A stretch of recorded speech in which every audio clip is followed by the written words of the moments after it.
Bismillah. Chapter Bismillahirrahmanirrahim. Chapter 7. The categories of patience with regards to its object. Patience is of three kinds, and they are: 1. Patience in carrying out religious commandments and good deeds. 2.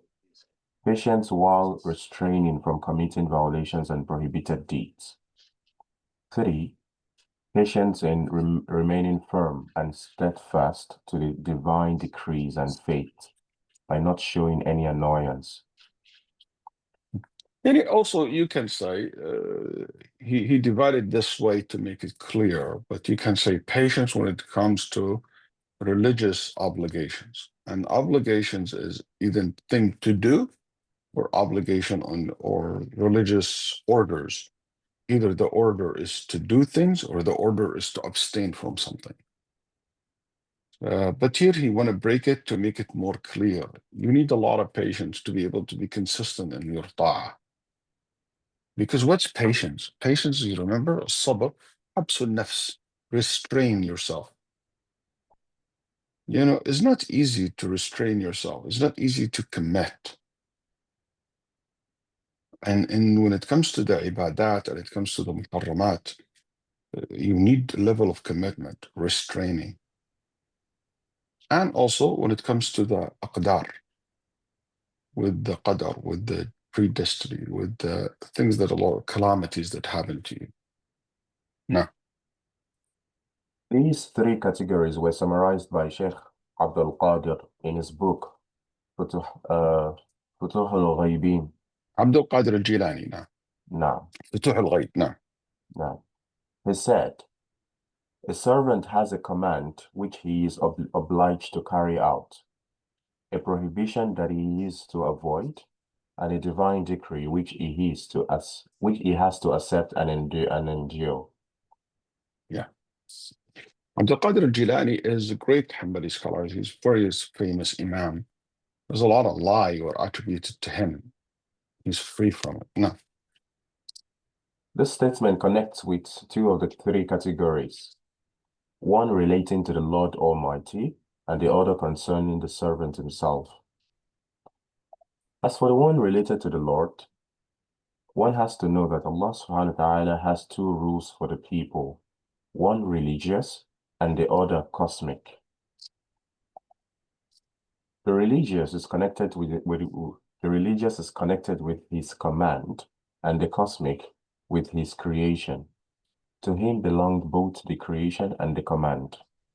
Yeah, the religious here, see, there is a very famous categorization in religion that there is certain things that are religious, and there is things that are just worldly, like I don't know if the word that he uses is the best word here, cosmic, you know, maybe, which it means a worldly matters. Like, for example, Allah subhanahu wa ta'ala order us to pray 5 times a day. Let's call a religious order. Order us to be good to our parents. Okay? But there is also Allah subhanahu wa ta'ala order, okay? Order the heart to beat, okay, at certain rate. I say so. He made the creation, your heart, to basically function a certain way. He made the sun runs in a certain way. Okay? He made the moon to run in a certain way. Wow. They went pop. Can you please mute yourself, whoever is there? Okay. No problem. So here we say that this basically this two types is related to so many aspects in Sharia. For example, the word qada, decreed, things that he decreed related to religion and religious decree, and certain things that has not to do with the religious decree, it meant, or something religious, it means something he loves. So he loves to see you doing this, or he loves to see you abstaining from that. Non-religious decree, non-religious things, which has nothing to do with his love. It has to do with his will. He just willed it. For example, your existence is not something that he loves, or he has nothing to do with his love. It has to do with his creation. He created you. You can be exist, you can be non-exist. But your iman is something that he loves. Your kufr is something that he decreed, but he doesn't love. And so al-qada, al-kalam, Allah's words. Some of Allah's words has to do with the love, which is the Quran, you know, the forgiveness, the dua that he taught us. And some of the words are just pure creation. For the sun to be this way, for the days to be 7. He declared that, and he say things like this. It's nothing to do with, it has to do with his creation, with his will, with his wisdom. And there is so many things like that. That's what Ibn al-Qayyim tried to tell you here when it comes to the decree of Allah subhanahu wa ta'ala. These religious commands are depending on the act commanded of two kinds. That is, the act that is desirable to be done could be either obligatory or desirable. Either way, the command cannot be carried out without perseverance. If the matter is distasteful to him, then it is either prohibited or reprehensible and is to be shunned. Again, this requires perseverance. His cosmic plans concerns the tribulations he decrees for a person who has no choice in the matter. Nevertheless, humankind is required to persevere in patience by them. For a person to accept what Allah subhanahu wa ta'ala has decided is desirable. This is the opinion of Ahmad ibn Hanbal, rahimahullah ta'ala. Yeah, the issue of rida. Rida is to be pleased with what Allah subhanahu wa ta'ala have decreed. Okay? Is different than a sabr. Sabr, to be patient with it. To be pleased with it, he said, some ulama said you must be pleased with it. And if you're not, you're sinful. Some ulama said, no, it's highly recommended. It's a higher level. And that's what it is. Looks like more stronger of opinion that it is just recommended. Because if you say it's wajib, it's hard. Not everybody can be in that level of iman where he or she feel pleased with whatever decreed happened. There's a human nature that they will be angry, they will be, you know, there's some kind of resistance and questioning. As long as it doesn't go to the level of doubting or saying what is haram or losing the sabr, which is restraining yourself. We can conclude that the basis of all religious matters are the following 3 principles. 1, doing what is commanded. 2, avoiding what is prohibited. 3, accepting with patience what is decreed. The servant is also tied to these 3 rules. Being legally responsible, a man cannot be free from them. Acceptance of commands, prohibitions, and divine decrees, and acting with perseverance in fulfilling them is an essential requirement of the faith. Perseverance in this respect is the foundation, and it is as necessary as a stalk is necessary for a plant.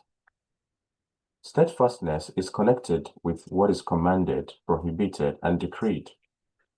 A teacher moves around these 3 basic things. He says, "My son, do what you have been asked to do, avoid what is prohibited, and endure with patience what is decreed." Luqman advised his son of these 3 essential rules. He said to him,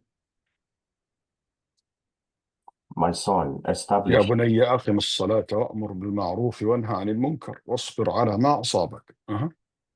Enjoining what is just includes first following it oneself. Enjoining what is just includes first following it oneself and then commanding others to do it. And the same applies to forbidding what is wrong. This is as far as the words of the text are concerned. As far as his religious obligations are concerned, a man who embarks on preaching what is good and warning against evil is required to be the first to act on his own preaching. Otherwise, his work will not avail him. Allah subhanahu wa ta'ala mentioned these three principles in the following verses.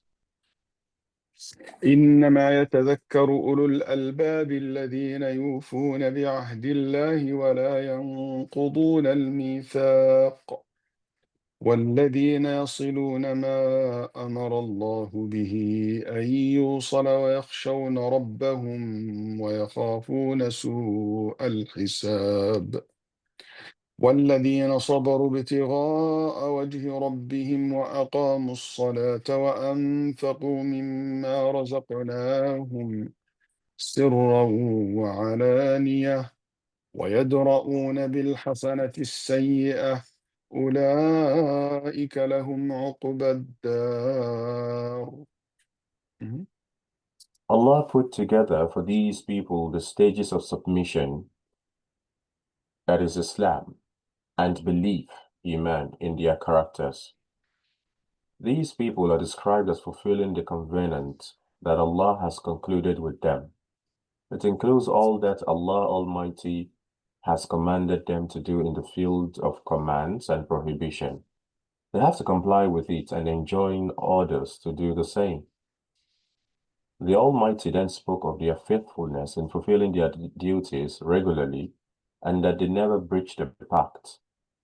He also described them as joining what he ordered to be joined. This includes the open and secret sides of the religion and the rights of Allah and those of humankind. They join what is between them and their Lord through dedicating themselves to Him alone without ascribing partners to Him. They obey Him, turn to Him, put their trust in Him, love Him, fear Him, have hope in Him, turn in repentance to Him, show humbleness to Him, submit in humility to Him, acknowledge His bounties and show thankfulness to Him, confess their mistakes and ask Him for forgiveness. These are the links between the Lord and the servant. Allah has asked that all these ties be maintained. Allah the Exalted also ordered that we establish a strong relationship with His Messenger through having faith in Him, believing in His truthfulness, and accepting His authority in every matter. We shall also be satisfied with His judgment and surrender to Him. Love for Him must be placed over the love of oneself, one's children, parents, and all other people. May the blessings and salutations of Allah be upon him. This includes fulfilling our duty to the right of Allah and His Messenger over us. Allah has also commanded us to take care of the bonds between us and our parents and relatives by showing kindness. It's part of al-Qayyim, one of his nature, he just get off rail a little bit and it's like expanding. So this is like all just expanding the talk. It's not really related directly to the point. He was just trying to tell you in these verses, there is orders we have to submit to it. And these orders are vast. Like just him saying, وَيَصِلُونَ مَا أَمَرَ اللَّهُ, they the one who connect to the thing that Allah SWT order us to be connected to. This is just small description. Includes so many things, require a lot of patience. To connect with His Messenger, to connect with His book, to connect with Allah subhanahu wa ta'ala before that. What that entails, to believe in Allah, to prove everything that Allah subhanahu wa ta'ala have, or to accept everything that Allah subhanahu wa ta'ala have said to us. Same thing with His Messenger, to submit to His sunnah, to submit to His will. No. Allah has also commanded us to take care of the bonds between us and our parents and relatives by showing kindness to them and helping them. He has ordered us to be kind to parents and to strengthen the bonds of relationship. These are among the things he has enjoined upon us. He ordered us to maintain a good relationship with our spouses by fulfilling our duties to them and treating them with justice. He made it our duty to be considerate to our servants by offering them the food that we eat, the same kind of dress that we wear, and by not asking them to do what is beyond their capability. We are also required to be good to our near and distant neighbors by doing what is beneficial to them and taking care of their persons, wealth, and families in the same way in which we take care of our families, our So that's wealth, part of the and connection ourselves. will be, this part of the connection will be art to maintain, to be connected with the thing that Allah ordered you to be connected to. We are also commanded to maintain good relations with our companions, whether at home or on journey. He ordered us to maintain good relations with people in general by doing what they would like to be done to them. We are also required to take care of our relationship with the honorable angels by showing respect to them and feeling ashamed of what a person feels ashamed of doing in the presence of his colleagues whom he respects and honors. All these are among what Allah subhanahu wa ta'ala has commanded us to join and take care of.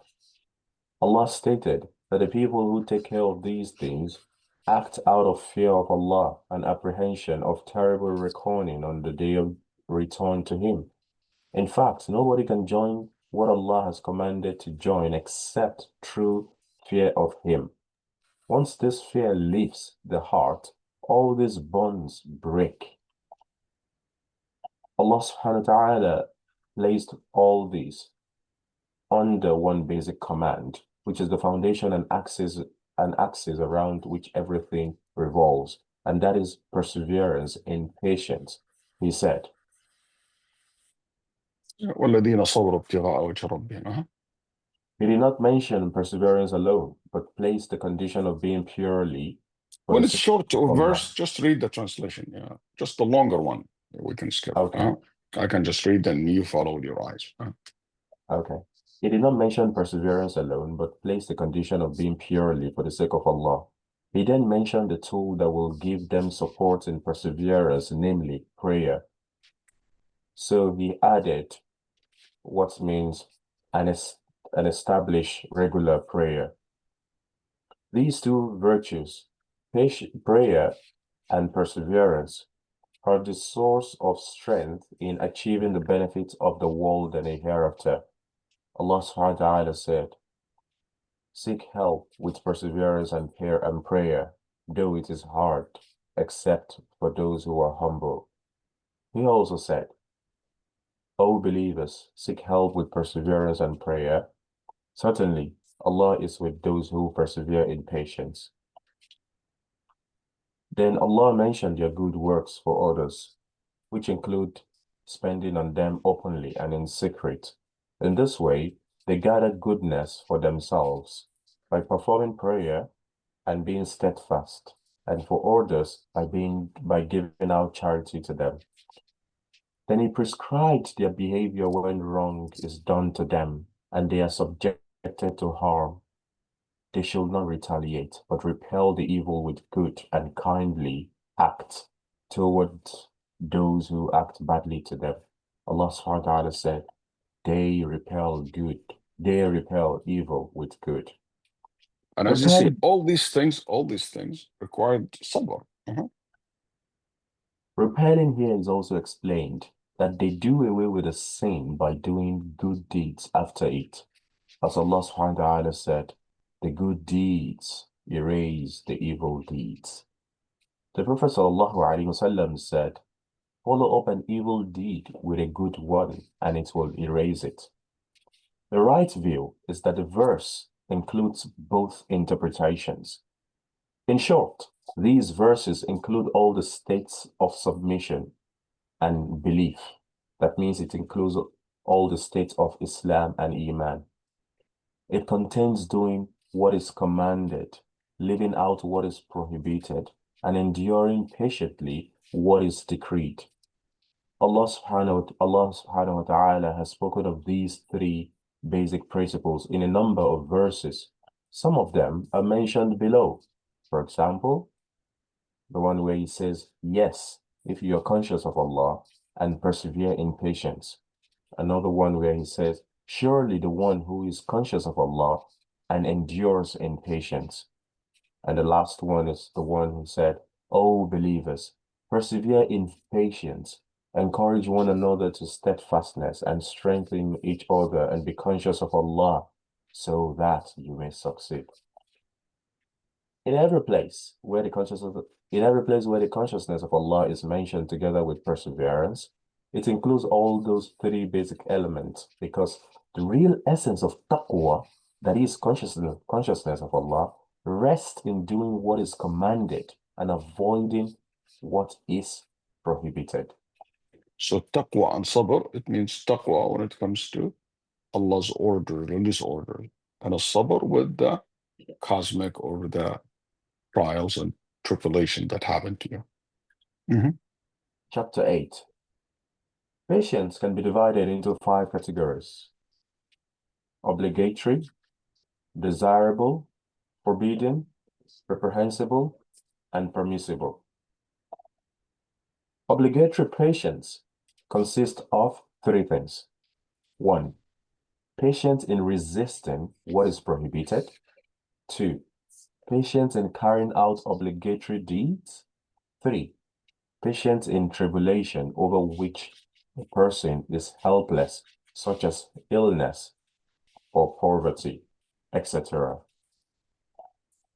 Desirable patience is to restrain oneself from worrying over unpleasant matters, to remain constant in doing desirable deeds, and to restrain from retaliating when one faces an aggressor or other act of aggression. The forbidden patience, on the other hand, consists of refraining from food and drink until death. It also applies to refusing to eat dead meat, blood, or meat of swine when there is danger of starvation.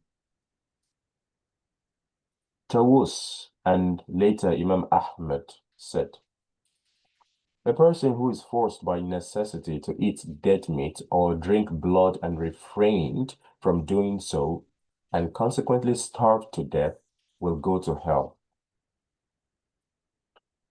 And this narration is not really from Tawus. Tawus is a great Imam from the Tabi'in, student of Ibn Abbas. But what it seems to be, what is known in the books of fiqh, that this is the opinion of Masruq, who was a student of Aisha radiallahu anha. Yeah. Reprehensible patience applies in the But maybe he has a narration that he saw, we didn't see. But what we have in our hand today is the statement of Masruq. Yeah. Reprehensible patience applies in the following in the following cases. 1. To resist and control oneself from food, drink, dress, and sexual intercourse to the extent of causing harm to the body. 2. To refrain from having intercourse with one's wife when she needs and desires it, and it is not going to cause him any harm. 3. To remain steadfast when committing reprehensible acts against oneself. 4. To restrain the self from doing what is recommended. Permissible patience, on the other hand, is to restrain from any act in which the consequences of both the doing and avoiding an act are equal. Now, is begging allowed in such a situation? Well, some scholars say that it is. Others say it is forbidden. Imam Ahmad's statement indicates that it is not permissible. He was told that there is the danger that the person may die. He remarked that he will not die. Allah will surely bring him his sustenance. Thus, Imam Ahmad did not allow begging. He believed that when Allah knows his need and sincerity in avoiding begging, he would provide him with sustenance. However, many of the followers of Imam Ahmad and Shafi'i are of the opinion that it is obligatory for a person in the situation of starvation to beg. If he did not, he will be committing a sin because begging could surely spare his life. Look at how this even debate is interesting.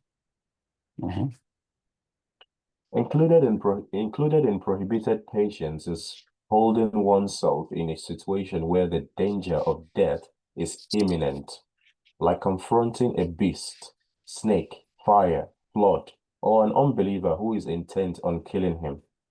This is different from remaining steadfast during civil strife and restraining himself from joining mobs in fighting the Muslims. This type of restraint is permissible, or rather desirable, as many evidences indicate. The Prophet ﷺ. So here, like, you might say, what if somebody enter a war or a fight? Would I be patient in this fight, even though I know I'm not going to win? Okay. So, or this would be considered a suicide and killing yourself.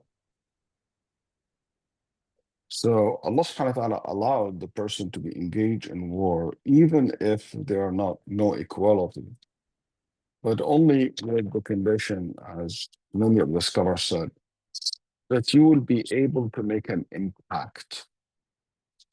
أثخنتموهم الجراح, that you will be able to make them suffer. Even if you don't win, but you will weaken in your enemy. But if you're not going to be able to weaken your enemy, you're not going to make a dent on them, and you're just going to be dying, and there's no point at all, or you're not going to establish or accomplish anything, that's sabr is killing yourself. It's a suicide. That's why الإمام some of the scholars, like some of the Shafi'i scholars, said when the two armies meet and the Muslims know that they cannot win and they cannot weaken the enemy, running away from that fight, it became an obligatory. Avoiding that fight became an obligatory. Al-Izz ibn Abd Salam mentioned that in the Principle of Islam, his book about the Principle of Islam. And some of the Muslim countries use that as an evidence today against, I don't know, Israel and co. I don't think they're looking for an evidence. I don't think they're coming from a religious perspective, but it's a common sense. It's before it became a religious ruling, it is a common sense. Like, what will be you don't want to lose your assets over nothing. But I mean, I will argue there is no such thing as nothing. I will not buy that argument, that there is no impact that they can. I do believe of the Muslim country, not all of them, just one of them, just one country, Muslim country today, put their foot down and says, this war should be end. Otherwise, we are going to protect the Palestinians people militarily. We got to protect them. And we're going to put our foot down. I think the war will stop. Any country, Jordan, Egypt, Saudi Arabia, anyone will declare that. Obviously, not Syria. It's not a country yet. But any one of these countries who establish and they have like established position in the world scene, but they prefer to use the diplomatic way, talking, putting pressure on the West, putting political pressures, unfortunately, because they don't want that confrontation. But I do believe if one of them just say that, I think it will stop. It might not solve the whole thing, but what you see today will stop. Well, I mean, they could say that they could do all the shooting and then the dome will catch everything. So, there's no impact it's going to make on Israel, no matter the bullets that they throw, because of the dome will. That doesn't apply to Muslim country. That can apply to some of these militia resistance, but not to Muslim country. Muslim country is powerful, strong. They have billions of dollars of army. They are strong. They're very capable of protecting themselves and others. But yes, I agree when it comes to these militias, war, that will be something that debatable. All these militias, war everywhere. Is that really making impact or making more harm or good? You know? But some people use a tactic, a war tactic that it's a well-known war tactic. Some people wrote about it. It's a theory. It's called, I don't know if you guys heard about it before. It's called, I think the dog and the bug. Anybody knows that theory? No. So the theory is when you have a bug, okay, can a bug fight a dog? There's no comparison, that's right. But if the bugs keep biting the dogs, and these bugs keep biting, and the dogs, if they face them face to face, the dog will crush the bug. But when the bug is just inside the body and just keep biting it and eating the parasite and stuff like that, eventually will weaken the dog or killing it. So some people, this is a war tactic, it's very well done from all day, like from ancient time. So some people think that this is a tactic can be used to weaken your enemy. But the question will be in Islam, we have a different way of judging and evaluating things other than these non-Muslims who put these war tactics. We take in consideration the human values, the human life, you know, from Muslim and non-Muslim, innocence. We don't have means justify ends. Oh, sorry, ends justify the means. We're not like that. So that's why when Umar radiallahu anhu was mad, when one of the city was conquered, it was a strategic city. And because of the conquer of this city, the whole entire empire died, collapsed. The Persian Empire collapsed.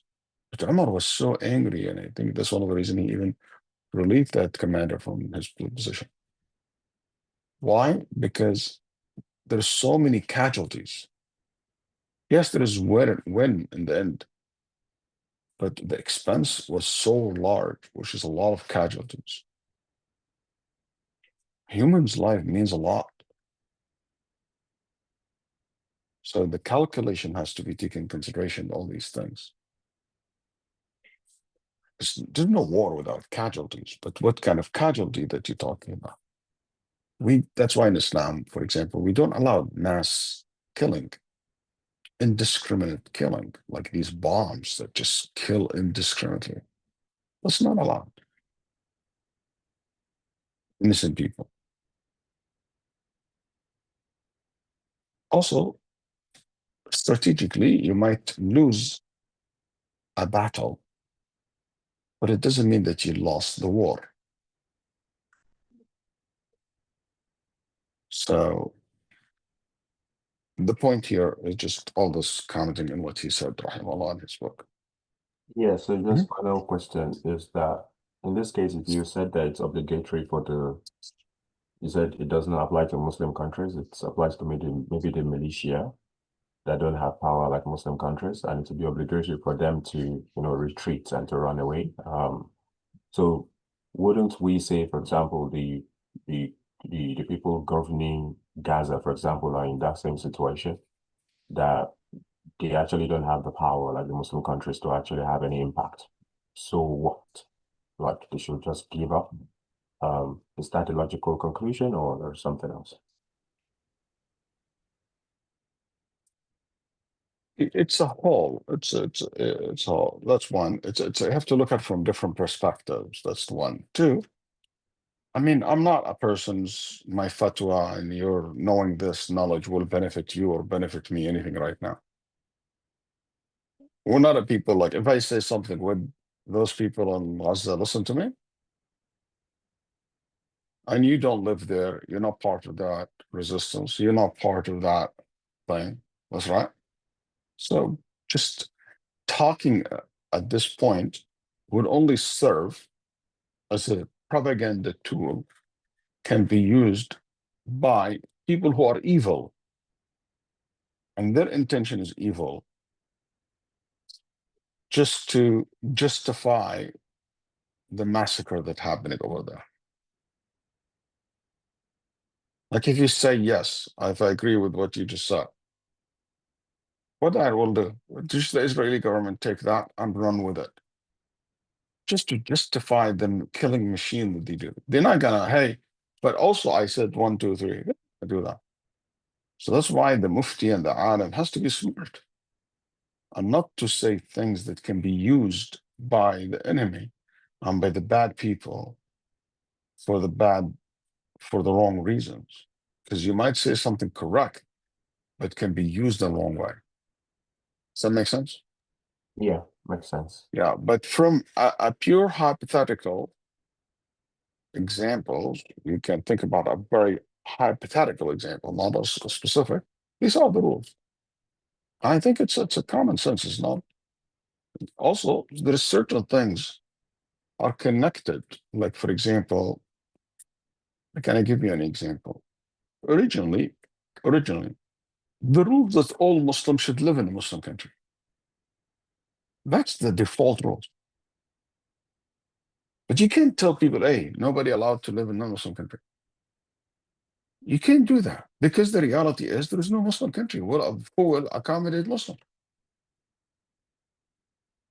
You have over 200 million Muslims in India. Where are they going to go?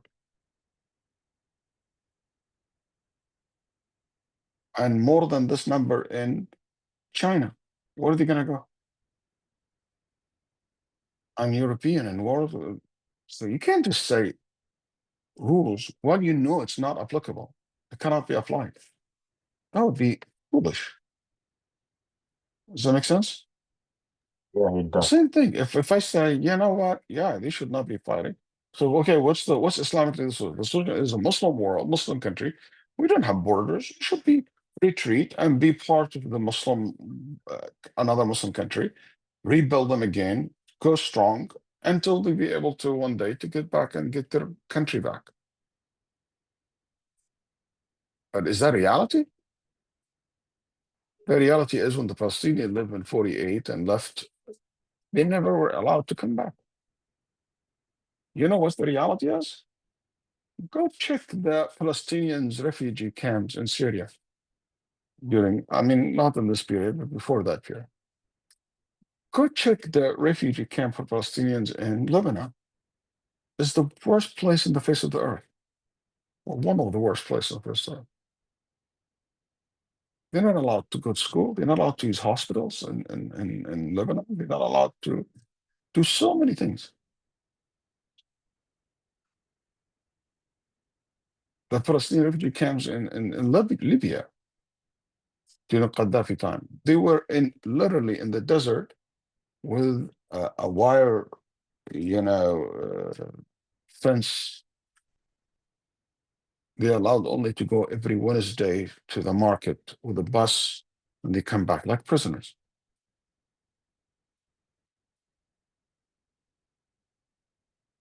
Look at how they treated in Egypt. They don't have Jordanian passport. That's the reality. So we can talk theoretically as much as we want. The reality is very different.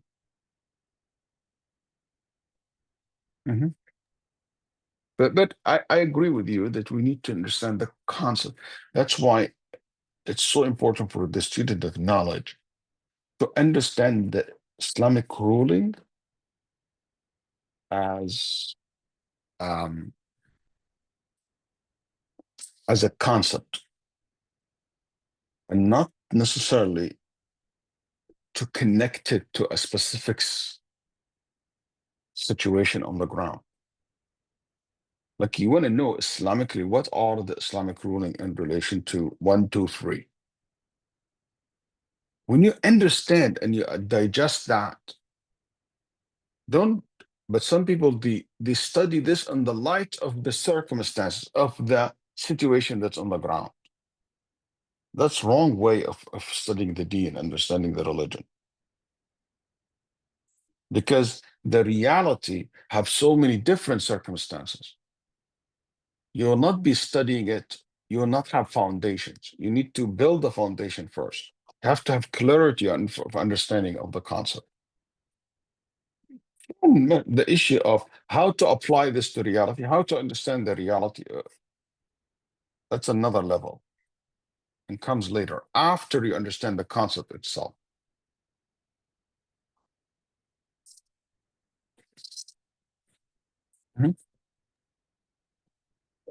Bismillah. The Prophet ﷺ was once asked about this particular situation, and he replied, "Be the better of the two sons of Adam."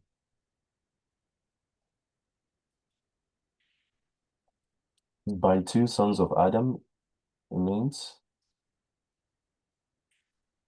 Hold on.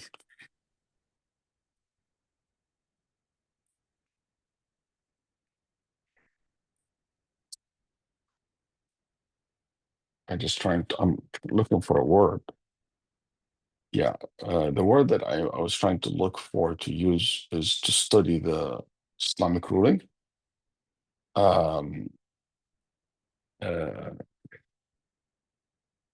Is the word abstract. Study it as an abstract. Okay. The two sons of Adam, Habil and Qabil, according to the majority, the one who Allah subhanahu wa ta'ala ordered them to give a qurban. One of them choose the worst and one choose the best. Then one of them killed his brother. The story is known, that's right? Yeah, so Nabi Sallallahu Alaihi Wasallam said, what he said, if you stretch your hand to kill me, I will not stretch my hand to kill you. So what did he do? He became patient, even though he was killed. But he doesn't want to be the killer. Understood? So Nabi Sallallahu Alaihi Wasallam was asked about the issue of fighting, and fighting your Muslim brother who's transgressive, like a civil war and problem like this, or confusion. You should be the best of the good one of here. Khair is not the best. Be the good one, like the good one of the two children of Adam.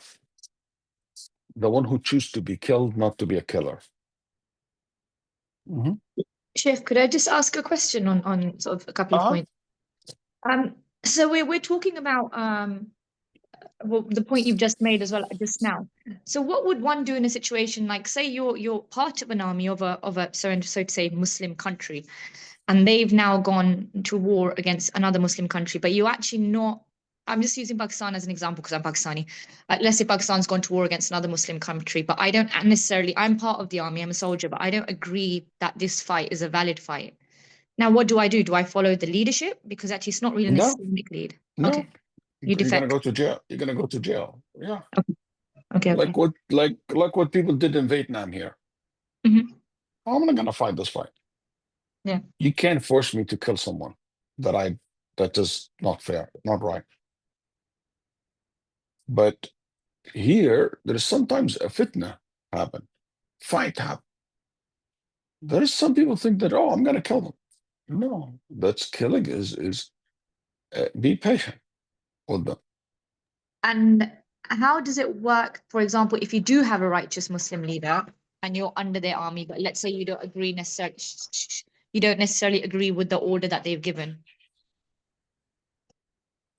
I mean, it depends. It's not an individual. If you know that this is clear, it is haram and unfair and vague and unjust. But no, if it is fair and just and there is a true independent Islamic entity and scholars and said it's okay, and you do this because you really believe Islamically, that's correct. Because Allah said in the Quran, if two group of Muslims fight, You make peace among them. What Allah said, if one of them transgress, fight the transgressed one. So Allah ordered us to fight some Muslims who the transgress are Muslim. There's no problem with that. But when he talk about things which is not clear, there's a confusion. That clarifies it. Like, for example, okay, you know what? I live in a Muslim country, and they have very unjust ruler, dictator. And they came to arrest me. And they're going to take me to court that I know this court is just a show, okay? And I will be end up executed. What's better? To go fill and kill these officers and people who work for this government, or just, you know what? No problem. Even if this is what means killing me, I'm not going to be the one who's starting war and civil war. But like Uthman, he chose to be the one who killed, not to kill her. He said, I'm not going to be the one who starts spilling blood in Medina. I know this, and this concept can be so alien to some people because we are so immersed in a Western materialistic or Eastern or communist way of thinking. That's the reality. Our political science comes from mainly impacted by revolutionary, communist, leftist type of ideology. That's the reality. And many of the Muslims will write about this. So for them, no, fight, kill as much as you can. That's not how it is in Islam. There is a time for fight, but there's not there's another concept. Be the one who be killed, be the one who be, because the dunya is not and some may say, how change will happen? It will happen, don't worry. Maybe it's not your generation. That's why people, when they looked at this, they thought that they didn't like that. And some of them, they will say, oh, this is like so passive. But the reality is, yes, it is passive. Why do you think the Prophet ﷺ said, we're not allowed to fight unjust rulers and just pick an arm and fight them? The Prophet ﷺ was asked, Ya Rasulullah, should we fight them? He said, no. He said, there are people who will not follow my sunnah. He will not follow my guide. They have the body of humans and the heart of devils. قلوبهم قلوب الشياطين. They speak our tongue. Another narration, Nabi Sallallahu Alaihi Wasallam said, they're so aggressive. They take your money and whip your back. And after all this, should we fight them? Should we pick the sword and fight? He said, no. Not a lot. As long as they pray. As long as the salah is established. There is that a lot of people, when they read this ahadith, which is tons of them in Sahih Muslim and others, when they read this ahadith, thought that Islam means we do nothing. And unfortunately, some of the scholars who impacted by the Mu'tazila ideology, and you will find them in some fuqaha, like some of the late Hanafi and late, Shafi'i, impacted by the Mu'tazila ideology. Mu'tazila said, no, we should fight. It's the Khawarij mentality. Let's go fight and kill these, because for them that make them not Muslim anyway, these injustice actions. So some of them wrote, and he said that Ahlul Hadith and the people of Ahlul Hadith, they are coward, and they make religion a passive, coward religion, enabling dictators.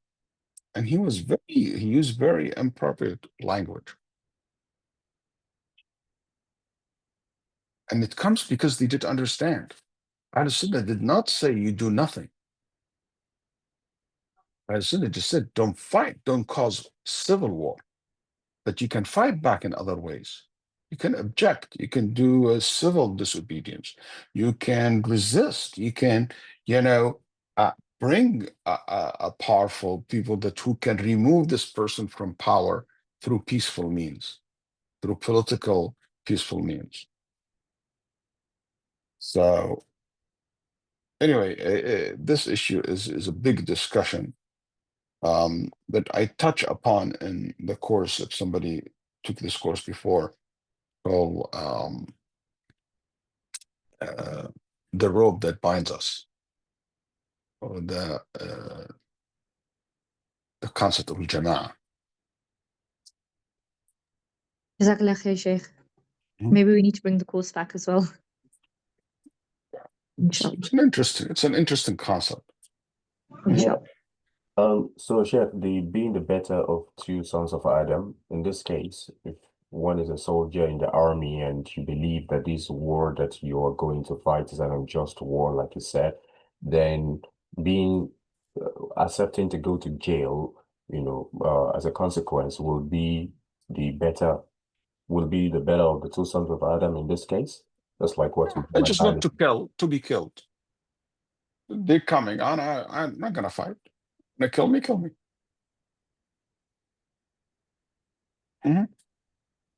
Sorry, I didn't catch that. I didn't get that. If there is two Muslims group, okay, fighting, it's like the civil war that took place during the Sahaba, radiallahu anhu. The better one is the one who killed, not the killer. Yeah, so even if I'm gonna go to jail for that, like I should strive towards doing that so that I don't become the killer, right? Yeah, I will not be a killer for a Muslim. I will not meet Allah subhanahu wa ta'ala with the blood of a Muslim in my hand. I will let them meet Allah with that. I'm in a Muslim country and or some guy walk into my house to steal. Should I kill him? You are allowed to kill him because you're protecting your property, or if you protect your family, that's a different case. But let's say you are in a situation where somebody just aggress against you. Should I pull my gun and just shoot him in the head? I was defending myself.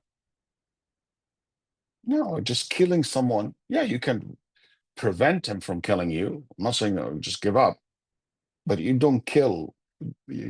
Killing is taking a human life is such a huge thing. It should not be taken lightly. In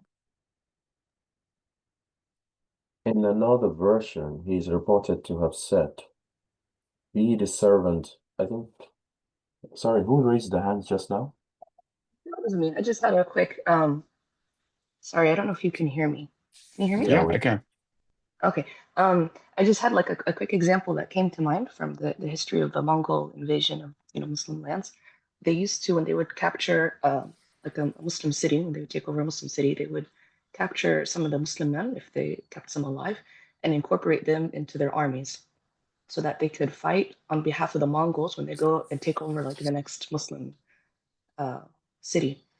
And they would the Mongols would put these Muslims that they captured on the front lines of their army so that they would be the first to meet, the Muslims that they're, being told you have to fight them. And then they would even force them on top of that, like they would assign one Mongol soldier for every group of like 10 Muslims, for example, to ensure that they don't get out of the fight, or that they don't defect or turn on the Mongols or whatever. Or if they didn't fight, I think they would also kill them too. They would tell them in that group of 10, if you don't fight, we're going to kill you. So I thought that was an interesting example from history of this real dilemma. So the teacher teaching this made us think, like, if you were there, if you were one of those Muslim soldiers, would you fight? Would you just drop your sword and be killed rather than kill your Muslim brother? Yeah. So, for example, if I'm recruited by those Mongol, I'll say, no, I'm not going to fight. Exactly. I'll say, even if I be killed, I'm not going to be the killer. But he's talking about even something different than that. He's talking about when there is, he said, قتال مباح وقتال مسلم مباح. He said, and a permissible fight. Like it's permissible for you to defend yourself, to defend your wealth that you prefer not to do. I don't want. I choose to be killed than to be killing.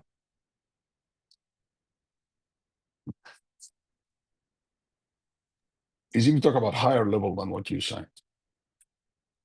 By the way, this tactic also was used by the German and used by the British in World War II. That they use a lot of Muslim from India, and they used to put them in the first line when they fought, when they came to Egypt, when they came to even there is a fatwa was given by some scholar that you must fight with the German, and haram to fight with the British. Okay, and some said no, you must fight with the haram to fight with the German, and you must fight with the, especially with the involving the Ottomans.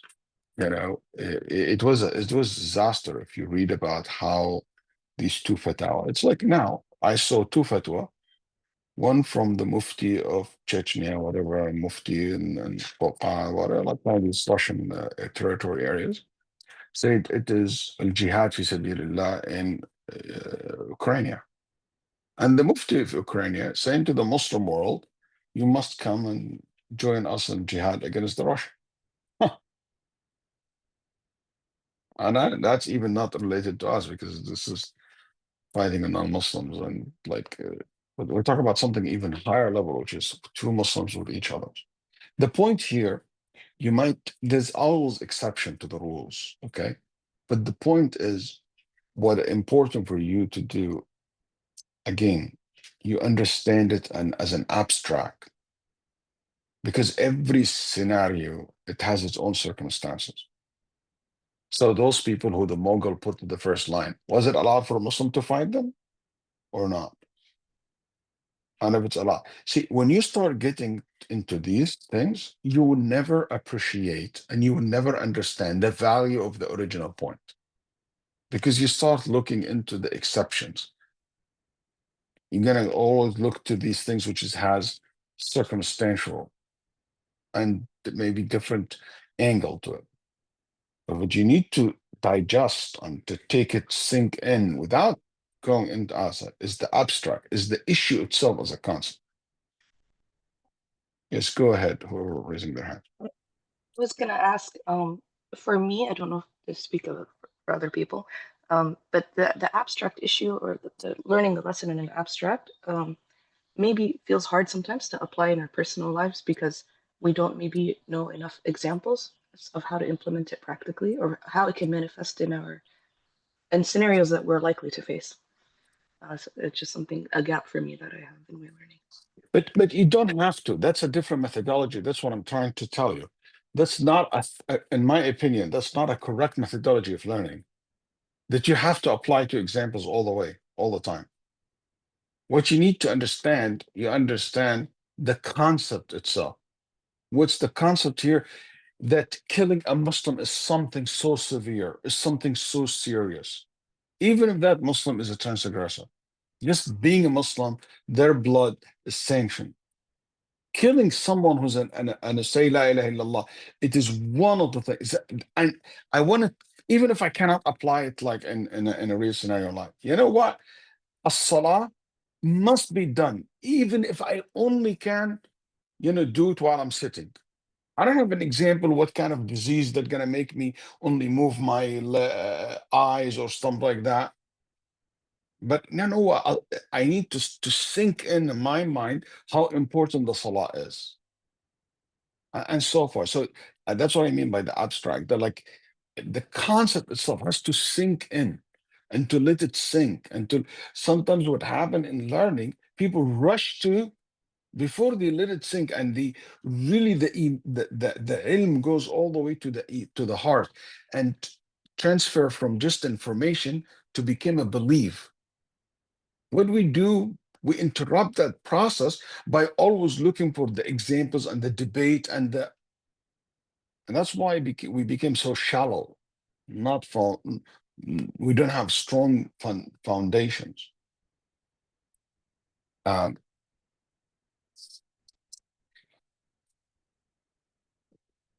Bismillah.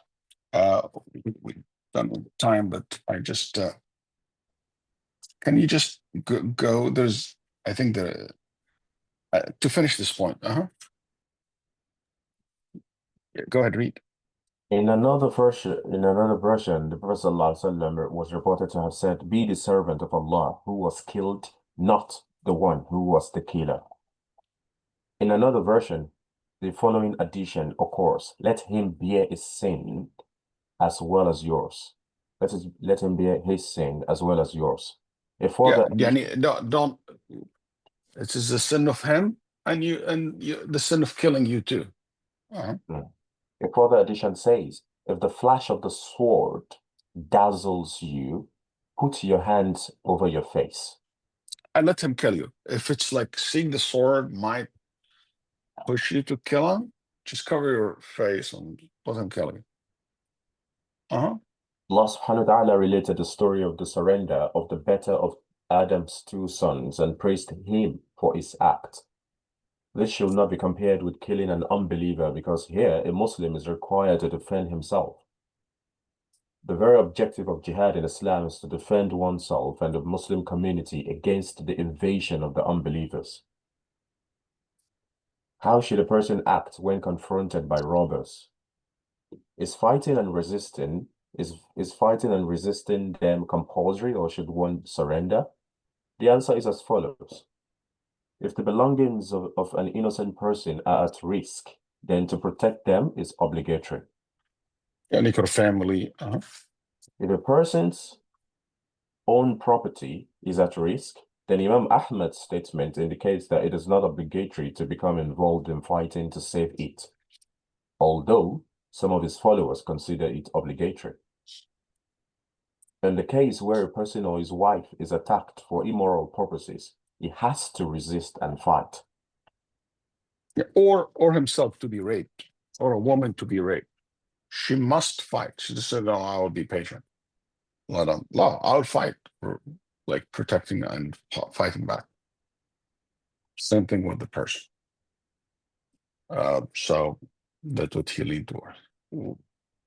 Then after that, can we finish it? It's just less than. Yes. So we can end at the chapter 9. Yes, go ahead. In summary, 5 categories of rulings are applied to patience. It is obligatory when involving an obligatory act, and it is prohibited when it is exercised in living an obligatory duty. On the other hand, to remain steadfast on avoiding a prohibited act is obligatory, and doing it constantly is forbidden. It is recommended to patiently do what is desirable and to leave and ignore whatever is reprehensible. Patience is desirable when exercised in avoiding an act that is desirable, but to do this constantly is undesirable. To remain steadfast in doing acts that are permissible is permissible. Wallahu ta'ala a'lam. Yeah, this version that you have from the book is missing. Okay, there is another version of the book which is more authentic. He mentioned that patient can be disliked. Like what? He said, give an example, like not to eat or drink or to have an intercourse, and that will lead to harm yourself or to be harmed by that. Also, when his wife asked him to bed and he doesn't answer her call, this is also, and he said, I want to be patient, I don't want to be tempted, I want to stay like committed and stuff like that. That's he said it's makruh. And he's also being patient or you commit yourself to do things which is makruh, okay, or not to do something which it is recommended. All this is dislike type of patient. And he said, as for the patient which is permissible, الصبر عن كل فعل مستوي الطرفين. Anything that the Sharia give you choice between doing it or not doing it is called permissible. So, it's permissible for you to choose to be patient with it or not to be patient with it. It's permissible for you to eat apricot. You can say, you know what, I'll be patient. I don't want to get apricot. I just want to, I didn't need it.